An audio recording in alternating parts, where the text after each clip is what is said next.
Olá, mundo de samba, olá, canal de São Paulo, sejam bem-vindos ao podcast Sampa Samba. Meu nome é Emerson Porto Ferreira e daremos sequência a nosso podcast. Hoje retornaremos às nossas lembranças de grandes desfiles ou de grandes anos do Carnaval de São Paulo.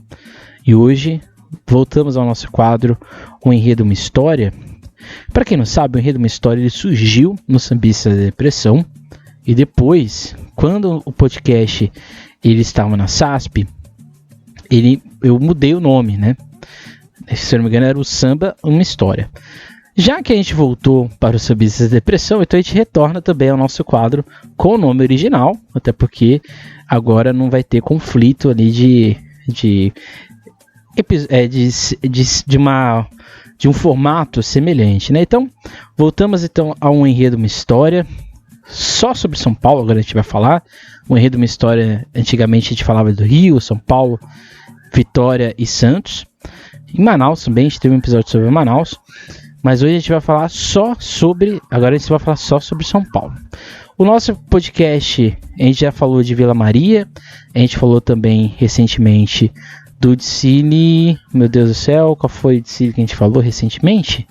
Foi Vila Maria, 2005, e a gente falou também da Mancha Verde, exatamente, 2005 e 2006. A gente também aqui no Sambistas da Depressão, a gente já falou de X9, Paulistana, em 97, Império de Casa Verde, 2005, Rosas de Ouro, 2005, Peruche, 89. Então fica aí o convite para você aqui no YouTube do Sambistas da Depressão ter o acesso. Então é isso, hoje vamos falar da Tom Maior, quando em 2006 ela fez um desfile arrebatador sobre o estado do Piauí e também sobre o cantor Frank Aguiar. Mas antes, não deixe de seguir o Sambistas da Depressão nas suas redes sociais, no Instagram, no Twitter, no Facebook. E aqui no YouTube, deixe de curtir, compartilhar, comentar e se inscrever no nosso canal e também nos nossos canais de áudio, para você ter a atualização, né? Quando o episódio já sai ali, você já saber quando ele saiu e já ter tudo ali já esquematizado. Lembrando que o nosso podcast em áudio, ele sempre sai 1 hora antes, quando ele vai para o YouTube, né? No YouTube ele sai sempre às 6, e nas plataformas de áudio, ali por volta de 5:10, 5:05, já está disponível. Então é isso, é basicamente isso. Hoje vamos falar, portanto, aí do desfile de 2006 da Tom Maior. E antes de a gente falar dele, vamos aqui a alguns contextos que eu acho que são interessantes a gente pontuar para a gente entender tudo que a gente vai falar aqui hoje. Então, depois de um desfile complexo em 2005, quando a Tom Maior tinha acabado de retornar ao grupo especial, a Tom Maior tinha desfilado em 2000, no ano dos 500 anos. Ela subiu, mas ela caiu, né? Foi um desfile bastante problemático. E a escola ficou longos anos sem desfilar no grupo especial. Em 2004, ela é vice-campeã, a campeã foi a Mancha Verde. E aí, em 2005, ela abriu o sábado de carnaval. O desfile de 2005 é um desfile extremamente audacioso, arrojado, extremamente valente da escola, capitaneado pelo Augusto de Oliveira, que já foi nosso episódio, alguns episódios atrás. Então, interessante a gente ter aqui em mente é que quando a gente olha a volta da Tom Maior, a escola vai ficar entre 2000 e... Eu posso errar nessa conta, viu? É bem possível, inclusive. Mas a escola fica entre 2005 e 2016. É isso, se eu não me engano? 2015? 2015 foi... Peraí. Não, 2016, exatamente. A escola fica entre 2005 e 2016 no grupo especial, né? Que 2005 são os 4 elementos, 2016 adrenalina. Aí a escola cai, retorna e ela tá nessa fase que ela tá aqui hoje, né? Que é uma fase extremamente de uma nova Tom Maior. Mas a Tom Maior, em 2006, era uma Tom Maior ainda, vamos dizer assim, coadjuvante no Carnaval de São Paulo. Eu diria nem que coadjuvante, era uma escola que estava ali tentando ser coadjuvante no Carnaval de São Paulo. Então assim, ela ia dar um 360 graus no que ela fez em 2005. Se 2005 foi um enredo mais criativo, mais pé no chão da escola, 2006 era uma outra proposta, uma outra pegada dentro da sua lógica, exatamente na vinda de um outro carnavalesco, que seria o Marco Aurélio Rufim, que vai ficar na escola, se eu não me engano, o Marco fica na escola até 2009. Eu não lembro se ele faz 2010, acho que ele não faz 2010. Ele fica até 2009, se eu não me engano, na Tom Maior. E ele vai... A passagem do Marco Aurélio Rufino na Tom Maior é espetacular. São enredos muito bem feitos, são enredos muito bem desenvolvidos. Sempre ali com uma proposta narrativa bastante interessante e um jeito de fazer os desfiles também bastante envolvente. Então, sem constar a criatividade de materiais fora do padrão, uma junção muito interessante, né, entre o começo da escola e o final. Então é muito interessante o jeito que o Marco Aurélio Rufino trabalhou na Tom Maior como um todo. A gente tinha a reestreia do Vaguinho e da Lídia. Para quem para quem está um pouco confuso, né? A Tom Maior, ela tinha como casal o Jairo e a Simone, mas o Jairo e a Simone desfilaram em 2005 no Império de Casa Verde. Aí, em 2006, o Jairo e a Simone retornam para a Tom Maior, mas como casal convidado, e o Vaguinho e a Lídia, é uma das principais porta-bandeiras do Carnaval de São Paulo, o Vaguinho também é um dos principais mestre-sala, eles retornam para Tom Maior, eles assumem o cargo de primeiro casal, e assim eles vão defender o pavilhão principal da Tom Maior. Mas fica esse caso interessante, né? Porque anos depois inverte, né? O Jairo e a Simone se tornam o casal principal e o Vaguinho e a Lídia vão se tornar o casal soberano da Tom Maior. A gente vai ter o enredo, a princípio, falaria do Frank Aguiar, seria a proposta original, mas tudo é modificado, ou no caso se modifica, para falar da história em si do estado, ou uma proposta diferenciada de falar do estado do Piauí. Então esse é um tópico aqui bastante interessante. Vamos a alguns personagens desse desfile. Alguns personagens já estavam aqui, né? Por exemplo, o mestre Carlão, que era o mestre de bateria da Tom Maior. Mas vamos citar aqui o Marco Aurélio Rufino, como eu já disse, que é o carnavalesco desse desfile. O Vaguinho e a Lídia, que era um casal oficial. E o Irineu Nogueira, que vai fazer uma comissão de frente bastante interessante sobre desses seres primitivos, né, e assim por diante. E é sempre bom pontuar a existência, né, a presidência do Marco Antônio, que era o presidente da Tom Maior, vai ficar na Tom Maior até 2011. E ele é o presidente da escola, uma das pessoas mais fantásticas que o Carnaval de São Paulo já teve, e uma figura que é sempre bom de pontuar. Além, como eu já disse, do mestre Carlão, você tinha ali também outras figuras importantes que estavam na escola já nessa época e ergueram, né, essa reconstrução da Tom Maior. O interessante também é que a Tom Maior é uma escola que nem sempre, na verdade, nem sempre não, ela não tinha, né, essa perspectiva, vamos dizer assim, acrítica de entender o carnaval, né? A Tom Maior sempre entendeu o seu papel dentro da folia e sempre foi uma escola de vanguarda, né? Então acho que isso é muito interessante de ter em mente, porque é muito fácil a gente olhar a Tom Maior hoje e perceber ela a partir do desfile de Elba Ramalho, que nem é a partir do desfile de Elba Ramalho, né? A reconstrução da Tom Maior ocorre no desfile do Milton Nascimento. E é no desfile de Milton Nascimento que a gente vai ter a Tom Maior que a gente tem hoje. Não é o desfile da Imperatriz Leopoldina e da Imperatriz Leopoldinense. O desfile que fez essa Tom Maior de hoje ser o que ela é, foi o desfile do Milton Nascimento. Mas eu acho que o desfile que fez a Tom Maior ser o que ela é hoje, de fato, é 2006. Por que 2006, né? Já entrando aqui no desfile. O desfile de 2006 ele tem uma particularidade que eu acho que é a proposta narrativa, que é totalmente, vamos dizer assim, oposta de um enredo que fale sobre uma cidade, que fala sobre um estado. É muito assim interessante que a sinopse do Marco Antônio é uma sinopse que sai de uma Piauí como uma ancestralidade humana do Brasil e da América como um todo. É como se o desenvolvimento de vida do que somos hoje enquanto Brasil tem nesses vestígios arqueológicos do Piauí, da Serra da Capivara, um ponto essencial de se entender enquanto Brasil. Então acho que isso é muito interessante, e isso só é possível dentro do carnavalesco, que sempre teve essa pegada crítica, sempre teve essa pegada criativa de fazer enredos fora do padrão, fora do comum. Então acho que isso aqui é um grande mérito, e um enredo que caiu nas mãos certas, né? Porque se caísse talvez de outro carnavalesco, o destino fosse outro. Eu acho que cair nas mãos do Marco Aurélio foi essencial para que tudo desenvolvesse do jeito que foi. E sem contar a proposta visual do desfile, né? Você tem 5 alegorias extremamente diferentes uma das outras, todas elas são muito conceituais, acho que isso é muito interessante pontuar. São um conjunto alegórico muito bem feito, vazado, interação de pessoas, esculturas nos lugares certos, compondo uma história, isso é muito interessante. E sem contar as fantasias, que todas elas têm o mesmo elemento, vamos dizer assim, natural, que é a palha da carnaúba. E quando não tem a palha da carnaúba, você vai ter as bolinhas em representação ao Cabano 14, que é o início do desfile da escola. Então é muito interessante, sem contar o samba enredo, é um clássico do Carnaval de São Paulo, melodia, interpretação do Royce e do René, e a bateria do mestre Carlão, que fez ali o essencial, e o essencial que deu muito certo. Então acho que isso é muito importante, né?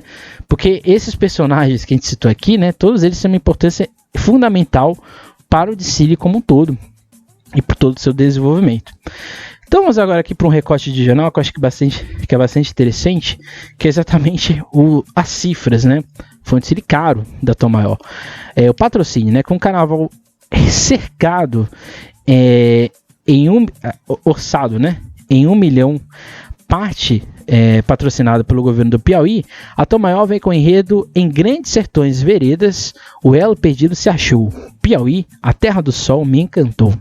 Com Frank Aguiar, o rei do forró, Eu Vou, né, a agremiação parte aí, portanto,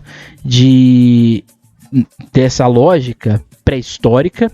Depois ela vai para o desenvolvimento do homem, depois ela vai para as lendas do Piauí, depois ela vai para a lógica do artesanato e da cultura, e por fim chega no ápice, que é o Frank Aguiar. Então perceba que falar do Piauí não é uma coisa muito simples, né, porque é um estado que é pouco falado no país, muito estigmatizado. É um dos estados, junto com, por exemplo, Sergipe, talvez até mesmo Alagoas, a Parnaíba, que são menos falados quando a gente fala de carnaval, né? Normalmente a gente vai pro Ceará, ou pro Maranhão, ou a gente vai pra Bahia, ou a gente vai pro Pernambuco, né? A gente fica ali, e às vezes pro Rio Grande do Norte, mas normalmente são esses 4, né? Maranhão, Ceará, Pernambuco e Bahia. Então, o grande interessante no desfile sobre que a escola vai falar do Piauí é exatamente fugir do óbvio, né? E para uma proposta um pouco mais interessante, um pouco mais, vamos dizer assim, autoral, que é o que acabou se tornando o enredo como um todo. Então você tem um patrocínio robusto, né? Praticamente 1 milhão de reais para uma escola que não tinha um investimento econômico tão forte. É um investimento interessante, mas acaba que não refletindo, por exemplo, em grande luxo, em grandiosidade, como já tinha no Carnaval de São Paulo em 2006, exatamente porque a escola não tinha uma outra verba para, vamos dizer assim, abarcar o que a Tom Maior tinha. É sempre bom pontuar que a Tom Maior já em 2006 tinha muitos problemas com quadra, não tinha uma quadra própria de ensaios, ou quando tinha, sempre era um pouco mais itinerante do que o esperado. E outro ponto que também é muito importante ser falado, que era o barracão da Tom Maior, né, de alegorias e fantasias, que era o suprassumo do improviso, né? Então vinha uma enchente, que era muito comum, ou uma chuva muito forte, o trabalho quase todo poderia ser perdido. Ainda mais com os materiais que a escola vai utilizar nesse desfile como um todo. Na sequência, e aqui, né, uma sinopse do desfile, né? Na sequência, entra Tom Maior, patrocinado pelo governo do Piauí, que falará do estado. O enredo destacará a missão científica franco-brasileira chefiada pela antropóloga paulista Nier Guidon, que em 1971 encontrou vestígios da presença humana datados de 50 mil anos no estado. Como é carnaval, vale destacar que o filho prodígio do Piauí, que inicialmente seria o tema principal da escola, também será lembrado. Cadê? Será lembrado mais meio de passagem, que é Frank Aguiar, o rei do forró. Por que é meio de passagem, né? Porque é literalmente no último carro que o Frank Aguiar aparece. E isso, como eu disse, né? A escolha narrativa da escola fez com que o enredo que seria um CEP se tornasse um grande símbolo ou um grande modelo de como você fugir do óbvio, né? E acho que é interessante. Vou pegar aqui um trecho da sinopse que eu acho que é bastante interessante e que eu acho que vai ajudar a mapear a proposta narrativa que o Marco tinha. Então, vamos lá. O lugar da descoberta é a Serra da Capivara, que pertence ao município de São Raimundo Nonato, bem no meio do sertão do Piauí, que entre veredas e grotões abriga um dos sítios arqueológicos mais ricos do planeta e o maior acervo de pinturas rupestres do continente. Tal fato coloca o Piauí no centro do mundo científico e questiona a teoria clássica sobre o povoamento do continente americano, que data do surgimento do homem na região de há 30 mil anos, e cria uma nova teoria, que diz que o homem primitivo veio de outro lugar, provavelmente da Antártida, navegando pelos oceanos em grandes blocos de gelo até alcançar as Américas. Piauí, berço da existência. Então é interessante que a escola pega o Piauí como uma possibilidade narrativa de um contraponto histórico da existência como um todo. E isso vai permeando toda a construção do enredo, né? Porque além da lógica da pré-história, dos homens, dos grandes animais pré-históricos, você vai ter também a construção da narrativa existente do Dicile, da ideia do mar, né? O sertão vai vir a mar e assim por diante, que é uma profecia do Antônio Conselheiro, e que a escola readapta nessa construção, porque ela também vai defender que a construção geológica do Piauí é uma construção extremamente antiga. Eu tenho um amigo que estudou comigo na escola, que é o Gabriel, que também é historiador, e ele foi para a área arqueológica, e uma coisa que nas poucas vezes que a gente se encontrava, ele estudava na Serra da Capivara, né? Ele passou um bom tempo lá, e ele dizia exatamente a importância e o pouco se falar da região. E se a gente pega os grandes centros de carnaval, que é Rio e São Paulo, só o Dicile da Tom Maior fala da Serra da Capivara, né? Você não tem nenhum Dicile no Rio de Janeiro que fale sobre essa região. Você tem Diciles que falam sobre a lógica de entender uma narrativa de país, de identidade de país, mas o interessante da Tom Maior é que a escola foi defender o patrimônio natural do país. Eu acho que é isso que falta no carnaval. Acho que falta as escolas falarem de patrimônio. É interessante falar de identidade, é interessante falar de pessoas, mas eu acho que é interessante também começar a falar de patrimônio. É isso que talvez falte, e eu acho que esse é o grande acerto desse enredo, né? Porque quando a escola começa o Dicile falando do porquê a Serra do Capivara é importante, né? Porque é o primeiro setor e o segundo setor, é explicar a existência da Serra da Capivara. Então isso é muito interessante, e isso é um grande acerto do Marco. Repito, se fosse um carnavalesco acomodado dentro de uma narrativa carnavalesca, a possibilidade desse Dicile ser insuportável de assistir é muito grande. Mas o fato é que ele não é insuportável, e uma das possibilidades de a gente entender por que ele não é insuportável é o samba enredo composto pelo Bola, o Oberdan, o Bará, o Cezinha e o Wellington, que a gente vai ver agora um trecho e depois a gente volta.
Bem, o interessante quando a gente olha esse samba é que ele não tem grandes momentos de explosão, como normalmente acontece. O grande acerto dele é apostar na linha melódica, uma linha melódica que desenvolve um canto, vamos dizer assim, muito fluido dentro dos componentes. Nenhuma melodia sobra, nenhuma letra sobra dentro do samba como um todo. E todas as frases musicais, todas as terminações estão muito bem postas. Esse primeiro refrão é paixão, emoção, que a escola vai estendendo o canto das palavras. Sou tom maior, lá vou eu vou, toco fole sanfoneiro com amor. É muito, vamos dizer assim, melódico e é até mesmo um tom muito baixo, né? Por isso que tem uma setinha para baixo, né? E aqui o interessante, né? Porque um refrão que já começa dessa forma, você já pensa, vai desandar, mas não desanda, né? Porque quando você vai, conta a teoria como tudo começou. Em grandes geleiras navegando aqui chegou. O homem primitivo, os gigantescos animais, no berço da existência, são os nossos ancestrais. E aí, a partir de então, né, esse começo, né, esses dois primeiros, essa primeira frase aqui que a gente tem, as terminações que se, vamos dizer assim, imbricam uma da outra, né, se hibridizam, mas nessa linha melódica que ela sai do baixo e ela começa a dar uma aumentada, né, porque o que acontece? Quando a gente sai dos nossos ancestrais, a gente explode, né, com o Brasil, por isso tem uma setinha para cima, né, Brasil, Serra da Capivara, nosso patrimônio, Piauí emergiu como um grande tesouro, já dizia a previsão, que esse já dizia a previsão, ele é bem lacunado, né, já dizia a previsão que o sertão vai virar mar, o mar já virou sertão. Então, ou seja, interessante é que o refrão, ele é para baixo, aí a escola vai desenvolver como se fosse a criação, né? A coisa vai se desenvolvendo, e na parte do Brasil é como se fosse o despertar, né? É como se aqui tivéssemos no presente, né? Brasil, né? E a gente vai para a Serra do Capivara, o patrimônio e assim por diante. Aí o refrão do meio, ele não explode, porque ele aposta mais na melodia, mais nessa construção, para explicar o assunto, né? Que é as 7 cidades, que vacinação, entre lendas e mitos, verdades ou ilusão, vestígios de uma outra vida, antiga civilização. Nada aqui sai do tom, né? Tudo muito plano, mas é um plano agradável de se ouvir, porque depois o negócio vai explodir, né? Chegaram à Terra do Sol, descimento dos vaqueiros, civilização no couro, guerra, conflitos com muita pressão e assim por diante. Aí quando a gente vai para a parte do Bumba Meu Boi, a folclore regional, artesanato e riqueza cultural, aqui o negócio vai crescendo novamente. Então você tem a construção de Piauí, que é esse primeiro momento, você tem uma planificação e depois você vai aumentando o tom para chegar no Frank Aguiar, né, que é o momento mais alegre do samba, né? Meu menino veio de lá, para São Paulo, Renaide, emocional, seu sucesso trilhou, no arco-íris brilhou, com Frank Aguiar eu vou, e aí o samba retorna desde o começo. O que é interessante a gente ter aqui em mente, né? O interessante é que é um samba extremamente complexo, quando a gente olha a feitura dele. Esse samba é muito raro de a gente ver hoje em São Paulo, né? É um samba extremamente criativo, é um samba que mexe muito com a melodia, ele está totalmente dentro do enredo, dentro da proposta narrativa do enredo, não só como letra, mas também no modo como ele é executado. E o samba ele cresce muito por causa da junção René Sobral e Rossi do Cavaco, que faz assim, uma apresentação brilhante nesse desfile da Tom Maior como um todo. Vamos agora para uma coisa que quem está me ouvindo agora vai ter que usar um pouco da imaginação, né? Porque agora a gente vai falar de cor, que é a linha cromática desse desfile. Como eu já disse lá no começo, o uso narrativo visual da escola, ele vai se apropriar muito bem do aspecto cultural e principalmente artesanal do Piauí. Então você vai ter renda, que é um pouco menos utilizado, mas você vai ter muita coisa em palha em carnaúba, ou palha de carnaúba, fica aí no seu gosto. O interessante é que a carnaúba, quando ela fica desidratada, ela fica com uma cor, né, marrom, um pouco mais ocre, um pouco mais bege, mas o grande interessante desse desfile é o tratamento que o carnavalesco e toda a equipe de carnaval vai ter com a carnaúba, seja na pintura, seja no escurecimento dela ou no clareamento dela. Então a primeira abertura da escola, você tem essa canaúba misturada com amarelo, junto com um branco, que é o abre-alas, e o tom alaranjado. Por que o tom alaranjado, né? Porque você vai ter a junção do vermelho com o amarelo, e eles não são exatamente protagonistas, né? Ele só consegue se entender porque ele se torna laranja. Então esse primeiro começo da escola é uma abertura branca com o amarelo e o ocre, o bege da canaúba, e esse tom alaranjado compondo toda a estrutura. Os tons, né, alaranjados, eles ocorrem por causa do carbono 14, né, que vai estar em todo um abre-alas, e ele é vazado exatamente para dar essa ideia de algo ou muito científico ou algo que está surgindo dessa geleira, que está nascendo, né, e assim por diante. O segundo setor, tanto o segundo setor quanto o terceiro, quanto o quarto, você vai ter o uso muito bem feito das cores da escola. Então, no segundo setor, você vai ter uma predominância do amarelo, do vermelho, do laranja e do bege da canaúba. Você vai ter no terceiro setor o amarelo, o laranja, o bege e o branco. Você vai ter no quarto o bege, o laranja, o vermelho e o amarelo, que aqui ele está mais terroso. Ele está indo mais para o marrom do que necessariamente para ser só amarelo. E no final você vai ter uma escola branca com pontuações das cores da escola, que é o laranja, o amarelo e o vermelho. E o marrom, que fica aqui um pouco mais, vamos dizer assim, coadjuvante da história. Então, se a gente pega as cores da escola, o Marco Aurélio Rufin, ele soube muito bem usar o quê? As cores da Tom Maior, que são cores quentes, que junto com essa história quente, seca, do sol, que é o Piauí, juntou tudo muito bem feito. Então aqui você não tem cores sem um propósito. Então você tem cores, né? Você tem ali a utilização de rosa, de verde, de azul, mas as cores que predominam em todas as fantasias, em todas as alegorias, são o quê?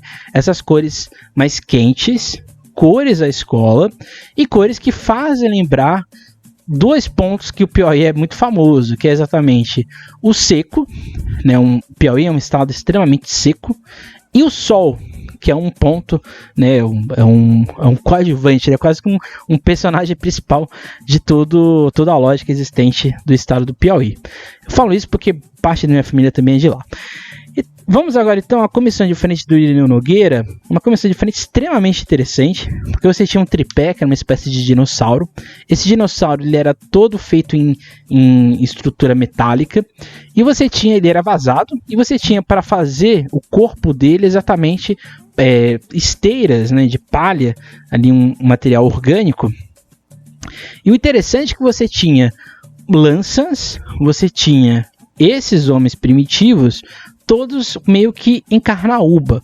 Então a roupa ela era simples, mas o fato de você ter esse costeiro arqueado em canaúba, você ter a canaúba na parte do corpo até os pés, fazia com que o movimento fosse mais interessante e ficasse extremamente, vamos dizer assim, fascinante de ver. Junto a isso, você tinha um trabalho de maquiagem, né? Você tinha ali uma máscara que cobria o rosto dos componentes, junto com uma peruca, uma barba bastante densa, e dava uma sensação de que, de fato, era um confronto, né, entre essa natureza gigante, que a gente nunca viu, mas que a gente sabe que ela existiu, que são os dinossauros, e essa natureza humana, que estava em processo de desenvolvimento. Embora a gente saiba que os dinossauros nunca tiveram contato com os humanos, né, com os seres humanos do nosso passado, mas o interessante aqui é essa junção, e você tinha ali um pivô que era uma caveira, né, que fazia ali essa transição entre os dois mundos. Uma comissão de frente extremamente interessante por causa do contexto, né, principalmente do elemento cenográfico, que não era muito comum em São Paulo, mas as escolas já estavam tentando introduzir já em 2006, a gente sabe que isso começou em 2002, mas em 2006, 2004, 2005, 2006 e assim por diante, as escolas foram tentando usar um jeito disso fazer parte do seu desfile. A maquiagem, que era uma coisa ainda pouco comum em São Paulo, uma maquiagem de fato utilizada para o enredo, e era uma comissão de frente para o enredo, né? Você tinha aqui uma síntese de alguns pontos interessantes. Então fica aí uma menção ao trabalho do Ireu Nogueira, um dos principais coreógrafos de comissão de frente aqui de São Paulo. Vamos falar então agora da abertura da escola, uma abertura extremamente suntuosa da Tom Maior. Eu acho que o interessante dessa abertura é que você tem um abre-alas que para a época de São Paulo, ali em 2006, era extremamente ousado, porque era um carro ele era todo vazado, essa é a grande realidade. Você tinha ali como se fosse uma estrutura que ia do início ao fim do carro. Você tinha na frente baleias, né, para fazer essa menção de que ali houve um mar e assim por diante. Você tinha ali seres primitivos, você tinha ali um homem meio com faces de macaco. Você tinha ali no fundo do carro uma representação humana que faz lembrar até Antônio Conselheiro, né? uma representação bastante nordestina de artesanato mesmo. Você tinha ali no meio um elemento que era exatamente o carbono 14, e o carbono 14 ele é um instrumento científico exatamente para entender a datação histórica de um artefato pré-histórico. Então assim você faz toda a datação, você consegue chegar no ano aproximado, no ano exato da existência daquele fóssil. E o interessante é que a parte de trás você tinha uma construção, ou uma evolução do homem, né, que ia do hominídeo até o homem como a gente conhece. Então o interessante desse carro é que quando você olha para ele, você não fala, isso não é Piauí, né? O que isso tem a ver com Piauí? Mas quando você pega a defesa do enredo, que é exatamente dizer que a existência do homem nasce, ou a datação das datações mais antigas está ali no Piauí, então significa que o quê? A teoria de que o homem veio das geleiras e ele foi se espalhando pelo continente é a mais correta, e não a ideia de que a construção do hominídeo ela é autóctone, ou seja, surgiu no continente. Então é uma ideia, vamos dizer assim, um tanto quanto bairrista, né, ufônica, né, de falar que o Piauí é um vestígio, né, a terra de um vestígio histórico que, vamos dizer assim, justifica o fato de que nós temos, né, uma ancestralidade bastante antiga e é um orgulho, né, se assim podemos falar. Então, quando a gente vai para os carros, né, a gente falou aqui do abre-alas, agora a gente vai falar aqui dos outros carros alegóricos desse desfile. O interessante das alegorias da Tom Maior desse ano é que, com exceção da última, que é branca e dialoga, né, com o abre-alas, todas as outras alegorias vão ser quentes. A segunda, na predominância do amarelo, que também é um carro totalmente vazado, que você vai ter uma escultura extremamente original, que é esse dinossauro que vai estar ali no meio, vai estar interagindo com todas as pessoas dentro da alegoria. O segundo carro, que para mim é uma obra-prima do Carnaval de São Paulo, que são esses seres, né? Esses seres meio reptilianos, que tem essa barba em carnaúba pintada. Então você perceba aqui que o material rústico ele faz sentido, e atrás você tem uma escultura que é o Sol, que é um homem solar, e ele está totalmente orgânico no carro, né? E essas esculturas embaixo, que são as civilizações que conta a lenda, né, que as 7 cidades foram povoados de romanos, de vikings e outras várias civilizações que chegaram ali e povoaram, exatamente nesse Piauí, que estava ali na transição do mar para a terra, para o sertão. E esse carro é uma obra-prima. Mas ele só não é a maior obra-prima do desfile, porque o quarto carro, que vai falar do artesanato, ele é incrível. Esse barco com os anjos, com esses personagens meio de barro. E você tem aqui na lateral esse mar, esse rio que é seco, é um rio seco em carnaúba, e você tem esses seres, né, marrom, vermelhos, que estão ali fazendo todo esse movimento. Isso aqui é uma obra-prima do Carnaval de São Paulo, e que faz esse desfile ser, né, extremamente conceitual. E o último carro, por mais que ele tenha esse tom extremamente farofado, que é um cachorro gigante, né, o cãozinho dos teclados e o Frank Aguiar em cima, ele é bastante original. Talvez o último carro, por causa da homenagem, ele quebre a lógica conceitual do desfile. Mas eu acho que é interessante, né, porque ele termina na cultura nordestina, e exatamente no forró. O Frank Aguiar, na época, ele era uma figura extremamente importante, e a sua principal influência, que é o Luiz Gonzaga, que é uma das principais lideranças da cultura nordestina como um todo. Então é interessante que nesse conjunto de alegorias você tem uma predominância na primeira até a quarta alegoria, numa proposta narrativa estética extremamente audaciosa, extremamente original e extremamente criativa. Por isso que eu acho que às vezes a gente não tem, a gente já viu isso no nosso episódio com o Augusto, acho que a gente tem um péssimo hábito de não valorizar os nossos carnavalescos. E eu acho que o Marco Aurélio, ele deveria ser mais bem exaltado, né? Porque o que ele já fez no Carnaval de São Paulo não é brincadeira, né? Então acho que a gente tem que criar esse hábito de falar dos nossos carnavalescos e dos artistas, né? Porque o que é feito na Tom Maior em 2006 deveria ser mais bem elogiado, deveria ser mais bem exaltado. Vamos então aqui pontuar alguns carros e algumas propostas dentro desse Cine que eu acho que são extremamente interessantes. Como eu já disse, o segundo carro ele é todo vazado. Quem está no YouTube está vendo bem a foto. Ele é um carro que é totalmente vazado. Ele existe por causa das composições, que são crianças e outros personagens, sem esses seres pré-históricos. E o que dá a esse carro esse ar, né, de novidade é essa escultura que é vazada, que é um dinossauro em ossos. E o carro ele é todo osso, né? Por quê? O objetivo é você sair da datação do carbono 14, de dizer que tudo isso era má, de dizer que houve um processo de fossilização e que o maior símbolo da cultura piauiense, o maior símbolo cultural do Piauí, que é a Serra da Capivara, que é patrimônio da Unesco, ele só surge, né, ele se ergue por causa dos vestígios desses ossos. Então perceba, né, você está lá no começo, você faz ali um desenvolvimento de 4, 5 carros, mais o casal que veio de carbono 14, até chegar no segundo carro para explicar a existência da Serra da Capivara. Isso é muito lindo, né? Isso é muito bonito, então é um desbunde, né? Não tem como dizer. O carro, que é exatamente o carro o quarto carro, que é o carro do artesanato da cultura piauiense, ele é extremamente original. E perceba, a gente está em 2006. O Paulo Barros vai fazer isso na Tijuca só em 2012, né, quando ele vai falar do Luiz Gonzaga. E o que é esse carro? É um carro que ele só existe por causa das composições, que estão ali extremamente coreografadas. Claramente aqui tem uma influência no Paulo Barros, né, Paulo Barros de 2004. Mas essa estética do barro, desses homens e mulheres todos laranjas, compondo esse barco, né, essa transição, esse banzo desse barco com os anjos, todos eles imitando o barro esculpido, é muito bonito.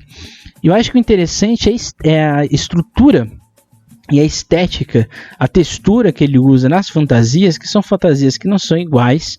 Você tem fantasias que são cavalos, né, que são cavalos extremamente ali com várias franjas, né, com várias babados, vários tecidos que fazem ali todo o movimento esvoaçante. E você tem também pessoas que estão movimentando essa carnaúba. Então esse carro, além de ser extremamente original, ele provavelmente deve ser bem pesado. Mas perceba o contraste, né? Você tem esse carro extremamente leve, todo vazado, dentro da proposta original do enredo, que é exatamente os ossos, e você tem esse outro carro que ele vai oposto, né? Um carro extremamente denso, extremamente romântico, extremamente poético de ver a construção histórica do estado como um todo. O mais interessante, como já estou aqui falando há um bom tempo, o protagonista desse desfile é a carnaúba. É exatamente essa palha, né, é como se fosse uma ráfia, né, mas não é uma ráfia porque é a carnaúba, que é uma coisa extremamente pesada. E o interessante é que todo o desfile, todas as fantasias, tem algum elemento orgânico, como eu já disse, seja ele descanso de panela, seja ele solto, seja ele fazendo, por exemplo, a crina da ala Civilização do Couro, que é a ala mais original desse desfile, uma das mais originais desse ano no Carnaval de São Paulo, seja no chapéu de palha que compõe a fantasia da baiana, que é toda a fantasia da baiana, se chover seria um caos, né? Felizmente não choveu, mas ela é toda feita em palha. Isso é muito bonito e ao mesmo tempo é difícil, né? E você tem isso na comissão de frente, como a gente já viu. E nesse carro, que é o terceiro carro, que são das 7 cidades, né, das lendas e mitos, que é extremamente lindo, exatamente por causa do uso, né, que a utilização está exatamente na barbicha desses seres reptilianos e toda a estrutura que vem atrás, né, seja no uso desse vime, ou seja no uso de outros elementos naturais que veio diretamente do Piauí para São Paulo. Então, ou seja, o desfile da Tom Maior é um desfile clássico do Carnaval de São Paulo de 2002. É esse desfile que vai impulsionar a Tom Maior nos outros anos seguintes, né? 2007, quando a escola vai fazer um desfile bom, mas que ainda não conseguiu, né, atingir o objetivo da escola, e que vai chegar em 2008 na melhor colocação até então da Tom Maior, que seria o top 5, né, que a escola retorna ao grupo das campeãs. Então, ou seja, 2006, eu acho que ele é o ponto-chave para o renascimento ou para essa construção da nova Tom Maior que estava nascendo. A partir de 2006 também, eu acho que a escola passa a enxergar o carnaval com outros olhos e também com uma outra perspectiva de futuro. A gente vai, claramente a Tom Maior vai passar por um processo um tanto quanto complicado, que é esse processo que ela vai ser quinto lugar em 2008, aí ela vai chegar em 2009, 2010, 2011, com carnavais que oscilam, né, entre bons carnavais e carnavais nem tão bons. Vai vir o rebaixamento, que é o rebaixamento que ocorre em 2016. A escola desfila em 2017 no acesso, retorna em 2018, e aí sim é o renascimento da Tom Maior, porque ela é hoje. Mas eu acho que a Tom Maior, ela conseguiu entender que ela poderia ser uma escola forte, uma escola de influência no Carnaval de São Paulo, acho que a partir de 2006. E o curioso, né, é um enredo não muito comum, não é muito simples, né? Você vai estar falando aqui de um estado que é o Piauí. Era um enredo que a princípio era para ser uma homenagem, depois ele se tornou um CEP, mas depois ele se tornou um CEP extremamente agradável de se ver, e por isso que ele está aqui na nossa série, né? Um enredo, uma história, e mostra, né, que é possível sim fazer enredo CEP. Não é problema fazer enredo CEP, né? A gente tem aqui um episódio sobre os CEPs, e a gente percebe que nem sempre o CEP é ruim. O problema é o que você vai fazer com o CEP, né? Como você vai utilizar esse patrocínio, né? Essa subvenção, para ele ser cultural, né? Porque o CEP, quando ele vai para o cultural, ele se torna extremamente latente, né? Extremamente potente. E eu acho que essa foi a sacada da Tom Maior em 2006. Você falar do Piauí a partir da sua imponência histórica, da sua imponência cultural, e no caso, no final acabou falando do Frank Aguiar, que também é uma imponência cultural de certa forma, mas você achou uma perspectiva interessante, agradável, que empolgou o público, né, que gerou todo um envolvimento interessante, e que por mais que o resultado desse desfile não seja, vamos dizer assim, o mais esperado para a escola, né, porque todo mundo espera vencer, né. Em 2006, na apuração, a Tom Maior, ela vai só minuto aqui, achei.